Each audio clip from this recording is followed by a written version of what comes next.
laser has a wavelength of 2,940 nanometers. It's near the infrared light. Chromophore is the target of treatment is water. I was going to elaborate on these, but we've heard much of that from our colleague, the first lecture, which was pretty interesting to me. I've learned a lot from you, and we've seen also this slide. Where is the laser light? Again, I'd just like to draw your attention that the near-infrared wave, which is the 2940, is this one. We're talking about wavelengths on the vertical line, horizontal line, and the vertical one is the absorption coherence. So as we said, it has a high absorption coefficient by water, this wavelength, and hence it's the most effective wavelength used in a laser for resurfacing. The indications for such a treatment is it's an extremely powerful tool to use for treating the annoying acne scars, and I will be showing you lots of these in the following lecture or the following presentation. We see thousands of patients, and as we know, acne and its scarring is one of the most devastating diseases affecting our adolescent generations here in Saudi Arabia. The second indication is the Becker's nevus, and we have seen several cases here in the Victory Hospital. Cafe au lait spots, epidermal nevi, lentigens, nevus spilus, stepped scars, syringomas, xanthelasmas, wrinkles as in skin resurfacing, and warts. This is how a classical ablation versus a fractional laser therapy compared.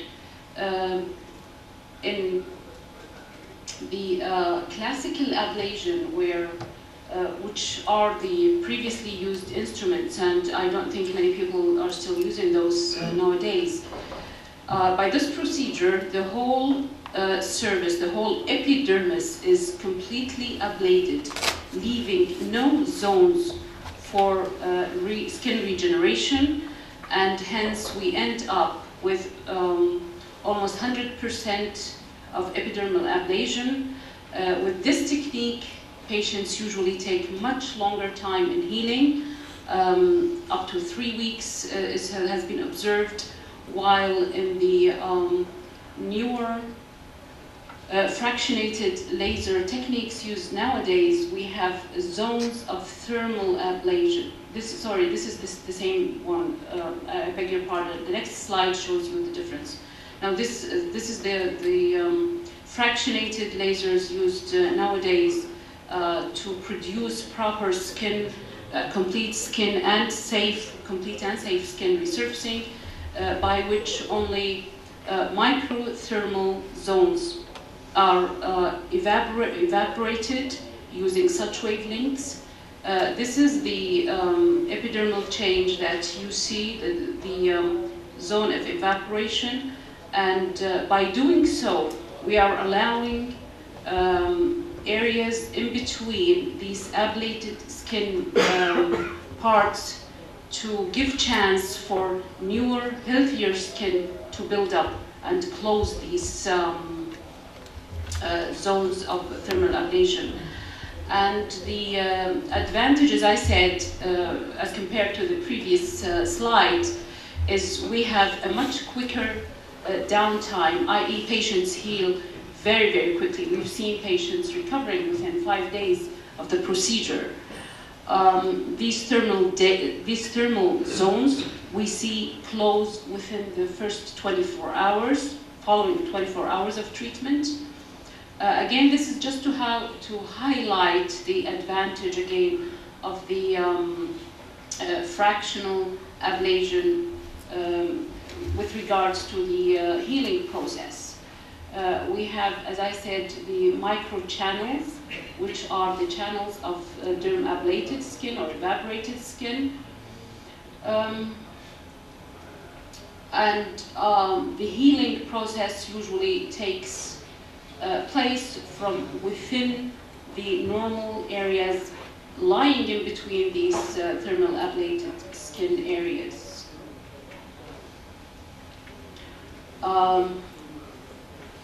Now we will talk about the fractional erbium YAG. As we are all aware, there are two available instruments to produce such effect of fractionated thermal zones, and these are the CO2 laser, which is a very powerful laser machine, and the second one is the erbium YAG.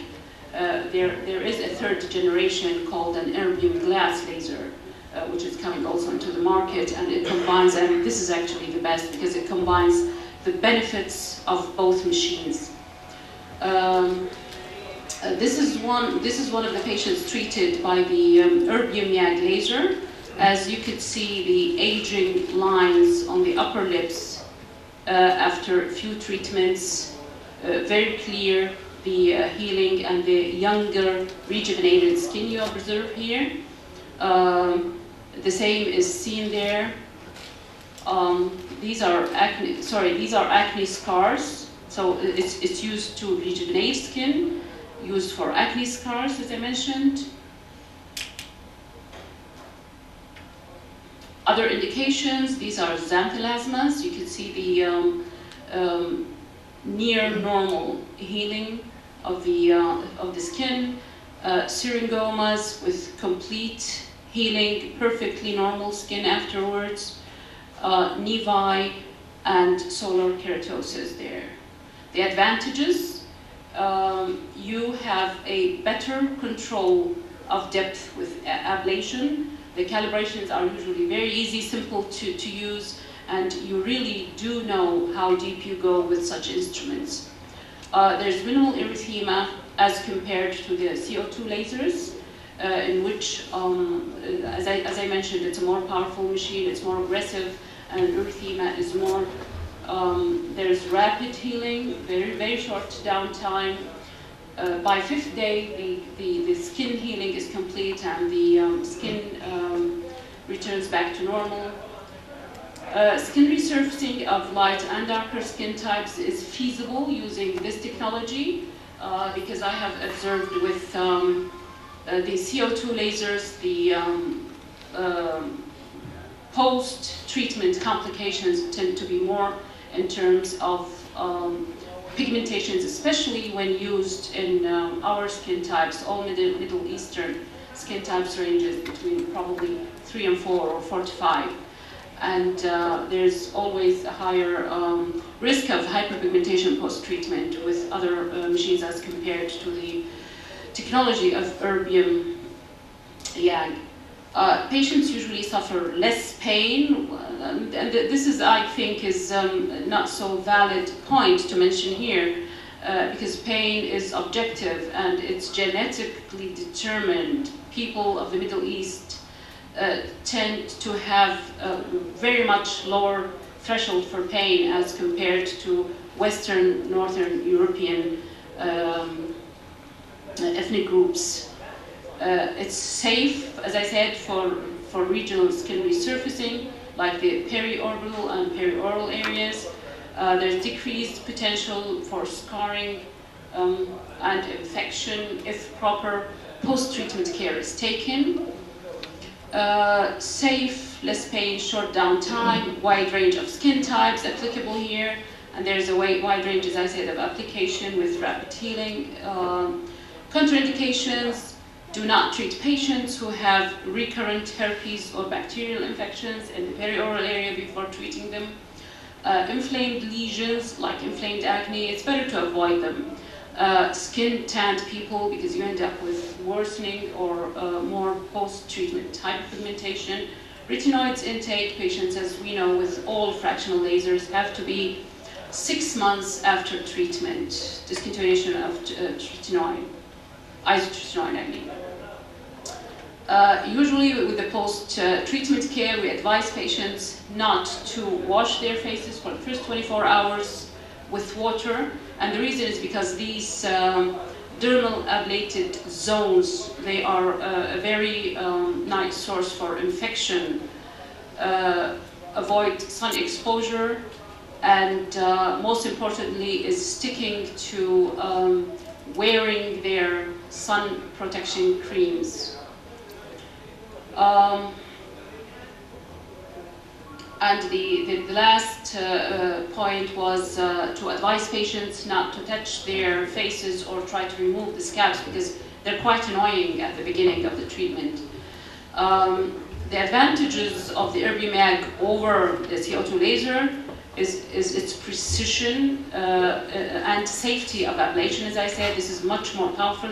You sometimes do, when you have the right patient, you do, I believe, have better result with the CO2 laser in terms of outcome as compared to the Erbium mag. But now here we're talking about safety in our skin types. We have a very limited thermal damage, which I have pointed out in the previous slides. Superficial treatment is feasible, as well as deep ablation. Low risk for scarring and depigmentation. This is absolutely correct with this type of laser as compared to the CO2. CO2 lasers do have a lot higher incidences of post-treatment hyperpigmentations. Patient tolerability is actually pretty good as compared to the CO2.